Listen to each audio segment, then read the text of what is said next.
दो लड़कियां एक दूसरे की बहुत अच्छी दोस्त होती हैं। एक दूसरे के सुख में दुख में हर जगह वो काम आती थीं। दोनों ही लड़कियां कॉल गर्ल का काम करती थीं। जब जब उन्हें कहीं बुलाया जाता था तो वो उस बुलावे पर जाती थीं और ग्राहक की सेवा किया करती थीं।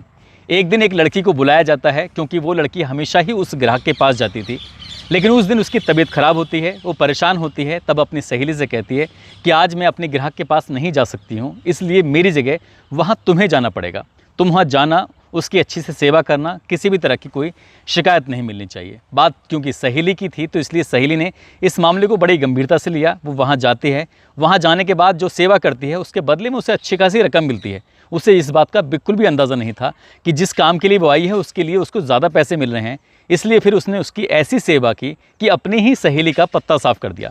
जब अपनी ही सहेली का पत्ता वो साफ़ कर देती है तो इन दोनों में इस बात को लेकर कहासुनी हो जाती है। कहासुनी में कुछ ज़्यादा ही विवाद हो जाता है और दोनों आपस में लड़ बैठती हैं। जो एक दूसरे पर जान छिड़कती थी, एक दूसरे की बड़ी मदद करती थी, वो एक दूसरे की दुश्मन बन बैठती हैं और यहीं से ही एक नई कहानी का जन्म होता है। ऐसी कहानी जहाँ जहाँ तक जिस इलाके तक ये कहानी सुनी गई थी, लोगों को यकीन नहीं हो रहा था कि ऐसा भी हो सकता है। वाकई आज की कहानी बड़ी दिलचस्प है, बड़ी अजीबोगरीब कहानी है।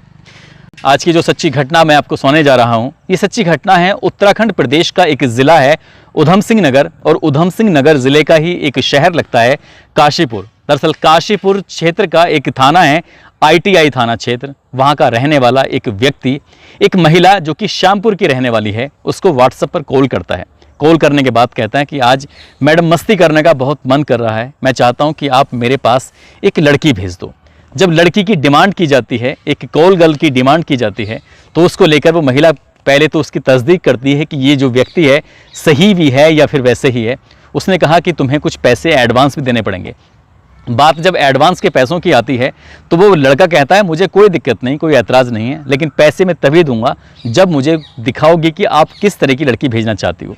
अब बात आती है कि लड़की पार्ट टाइम के लिए यानी कि कुछ घंटों के लिए बुलाई जा रही थी या फिर पूरी रात के लिए बुलाई जा रही थी। तो लड़का कह उठता है कि उसे पूरी रात के लिए लड़की चाहिए और जो आपके पास अच्छे से अच्छी लड़की हो मुझे वो भेजना।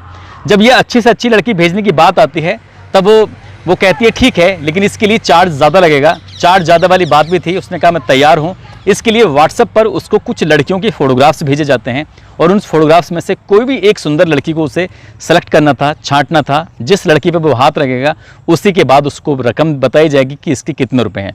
15 लड़कियों के फ़ोटोग्राफ्स भेजे गए थे, लेकिन उसने 15 की 15 लड़कियों को रिजेक्ट कर देता है। अब रिजेक्ट करने के बाद वो कहता है कि मुझे और लड़कियां चाहिए, इससे भी सुंदर लड़की हो तो उसका फ़ोटोग्राफ्स भेजो, नहीं तो मत भेजो। अब उसमें से कुछ और लड़कियों के फ़ोटोग्राफ्स भेजे जाते हैं, या 4 या 5 के आसपास, लेकिन उन 4-5 में से उसको एक लड़की पसंद आती है। उसके बाद वो कहता है कि ये मुझे लड़की पसंद है।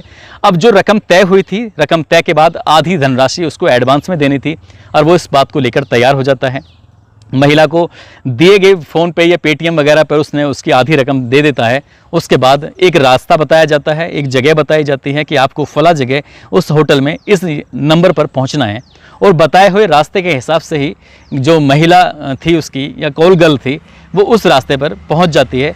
शाम के जैसे ही रात के लगभग 7 या 8 बजे के आसपास का वक्त था, तयशुदा टाइम में वो लड़की पहुंच जाती है और जैसे ही दरवाज़ा खोल के देखती है तो दरवाज़ा खोलते ही लाइट जलाती है। लाइट जलाने के बाद देखती है कि सामने बेड पर कोई और नहीं बल्कि उसी का पति लेटा हुआ है, जिसका नाम आलोक शर्मा होता है। आलोक शर्मा को देखते ही उसकी पत्नी पूजा शर्मा, इस बात को लेकर इनमें काफ़ी विवाद भी हो जाता है, कहासुनी भी हो जाती है। वो कहता है कि तुम यहाँ क्या कर रहे हो, वो कहती है कि तुम यहाँ क्या कर रहे हो। जब एक दूसरे से देखते हैं तो शुरुआत में तो लग रहा था कि शायद ये गलती से इस कमरे में आ गई है, लेकिन लड़के ने लड़की को बुलाया था और लड़की बुलावे पर ही वहां पर आई थी, इसलिए ये धोखा नहीं था बल्कि बिल्कुल जो था वो सही था। महिला को समझने में जरा सा भी वक्त नहीं लगा। उसे इतना गुस्सा आता है कि वो अपने पति के साथ मारपीट तक उतारू हो जाती है, और जैसे ही मारपीट पर उतारू हुई थी तो पति उस पर भारी पड़ जाता है।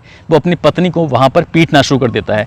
होटल के अंदर जब इस तरह से अपनी पत्नी को पीट रहा था तो उसकी चीख निकलने लगती है, वो शोर मचाने लगती है, और जैसी चीख और शोर का आवाज़ सुनते हैं तो आसपास जो होटलों में लोग थे या होटल में जो काम करने वाले कर्मचारी थे वो भी दौड़कर मौके पर पहुंचते हैं और देखते हैं कि एक महिला एक पुरुष आपस में झगड़ा कर रहे हैं, लेकिन ये कोई नहीं जानता था कि ये दोनों आपस में एक दूसरे के पति और पत्नी हैं, जबकि सबको ये मालूम था कि ये एक व्यक्ति है, इसने एक कॉल गर्ल को बुलाया था। और जब इनमें मार पिटाई कुछ ज़्यादा होने लगती है तो लोग इसे बड़ी मुश्किल के बाद इनको छुड़ाते हैं। छुड़ाने के बाद होटल से इन्हें बाहर कर देते हैं ताकि झगड़ा इनके बीच में ना हो, क्योंकि जब झगड़ा बढ़ रहा था तब वो अपने घर की पुरानी बातों के बारे में बात कर रहे थे।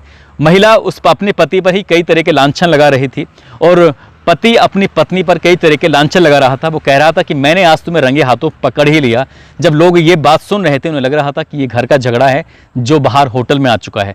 जब उन्हें होटल से बाहर निकाला जाता है तो लड़ते लड़ते वो सड़क पर पहुंच जाते हैं और देखते ही देखते सड़क पर बहुत सारे लोगों का जमघट लग जाता है। तभी पुलिस भी मौके पर आ जाती है और पुलिस ने इस महिला को, जिसका नाम पूजा शर्मा होता है, उसके पति यानी कि आलोक शर्मा होता है, इन दोनों को हिरासत में लिया जाता है और सीधे इन्हें थाने लेके पहुंचते हैं। ITI थाने ले जाने के बाद जब इनसे बातचीत करने की कोशिश कर रहे थे तब लड़का कहता है कि इस लड़की से उसके परिवार की सहमति के बाद शादी हुई थी, लेकिन शादी के बाद से ही ये ज़्यादातर अपने मायके में रहने लगती है और जब मायके में रहती थी तो मेरे परिवार वाले, घर वाले ज़्यादा परेशान रहने लगते थे। कुछ लोगों से मुझे पता चला था कि तुम्हारी बीवी गलत काम करती है, धंधा करती है, और जब उसे ये पता चला था तो जिसे यकीन नहीं हुआ।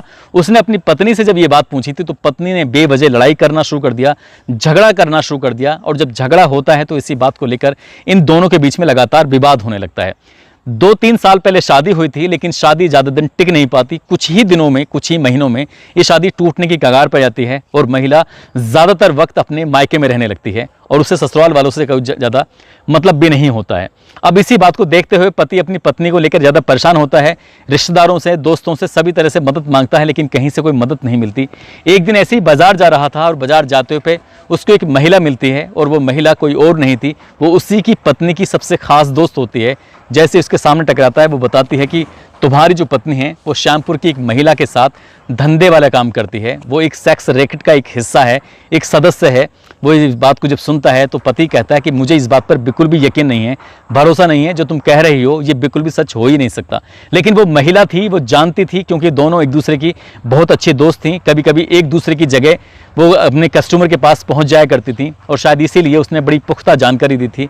उसने कहा कि मैं कैसे यकीन कर लूँ। तब उसने एक श्यामपुर की एक महिला होती है उसका भी वो नंबर देती है और जब उसका नंबर देती है तो कुछ दिन जब बीत जाते हैं उसके बाद वो इत्मीनान से, आराम से बैठकर तसल्ली से उस महिला को फ़ोन करता है और कहता है कि मुझे एक कॉल गर्ल चाहिए, मैं उसके साथ कुछ वक्त बिताना चाहता हूँ। ये उसकी प्लानिंग का हिस्सा था, इसलिए वो सामने जो दलाल महिला थी वो इस बात को समझ ही नहीं पाई, क्योंकि उसके साथ जो होने वाला था, क्योंकि उसको वही लड़की चाहिए थी जो उसकी पत्नी थी। पहले जो 15 फोटोग्राफ्स भेजे गए थे तो उसने उसको रिजेक्ट कर दिया। बाद में जो 4-5 और फोटोग्राफ्स भेजे गए थे उसमें उसकी पत्नी भी शामिल थी, क्योंकि वो ज़्यादा देखने में सुंदर थी, अच्छी थी और शायद ये काम जो करती थी वो शादी से पहले भी करती थी। इसलिए वो अपनी पत्नी को रंगे हाथों पकड़ना चाहता था और उसने पत्नी को जो अपनी बताए गए होटल में, बताए गए कमरे में बुलाया तो दोनों के बीच में विवाद हो जाता है। पुलिस ने जब ये पूरी कहानी सुनी तो पुलिस भी अपना सर पकड़कर ज़मीन पर बैठ जाती है, वो भी सोचने पर मजबूर हो जाती है। बात यही नहीं थमती है, पुलिस वाले मौके पर मौजूद होते हैं और पत्नी अपने पति को सबके सामने पीटना शुरू कर देती है। वो कहती है कि इसका कई लोग महिलाओं के साथ अवैध संबंध है, ये दहेज की मांग करता है, और जबकि पति ये कह रहा था कि मैंने इसको रंगे हाथों पकड़ा है। लेकिन श्यामपुर की उस महिला को भी बुलाया जाता है जिस महिला के माध्यम से ये अलग अलग ग्राहकों के पास जाया करती थी। उसके बाद फिर इन दोनों में बीच में समझौता हो जाता है, लेकिन जो महिला सेक्स रैकेट का धंधा चलाया करती थी पुलिस ने उसको गिरफ्तार किया, उस पर संबंधित धाराएं लगाई और उसको उसने शायद जेल भी भेजा था। लेकिन जो पति और पत्नी थे वो एक दूसरे से पहले तो ये वहाँ से चले जाते हैं कॉम्प्रोमाइज़ करके, लेकिन कुछ समय के बाद फिर से एक दूसरे के खिलाफ शिकायत वगैरह करना शुरू कर देते हैं। जो इस इलाके के ASP होते हैं राजेश भट्ट, वो भी कहते हैं मीडिया से कि इस पति और पत्नी के बीच में इस तरह का विवाद उन्होंने अपनी ज़िंदगी में पहली बार देखा है। वो समझ नहीं पा रहे थे कि इसमें किसकी गलती है, किसकी नहीं है। इस मामले की जांच पड़ताल भी की जाएगी। आगे जांच पड़ताल के बाद होता क्या है ये तो खैर मीडिया में नहीं आया था, लेकिन जैसे ये कहानी सोशल मीडिया पर, अखबारों के माध्यम से ये वायरल होती है, जहाँ जहाँ तक ये कहानी पहुँच रही थी लोगों को यकीन नहीं हो रहा था कि जिस महिला को, जिस कॉल गर्ल को बुलाया जा रहा था वो जानबूझकर बुलाया जा रहा था और उस महिला को पता नहीं था कि आज सामने ग्राहक के रूप में कोई और नहीं होगा बल्कि उसका खुद का पति होगा। और इसी बात को लेते हुए, क्योंकि इसमें एक बात और भी आई थी कि महिला अपने पति से छुटकारा चाहती थी, लेकिन पति बिल्कुल भी छुटकारा देना चाहता ही नहीं था। शायद तलाक ना होने की वजह से ही इनमें लगातार विवाद भी बढ़ रहा था। आप जहाँ भी रहें अपना ख्याल रखें, सुरक्षित रहें। जय हिंद, जय भारत।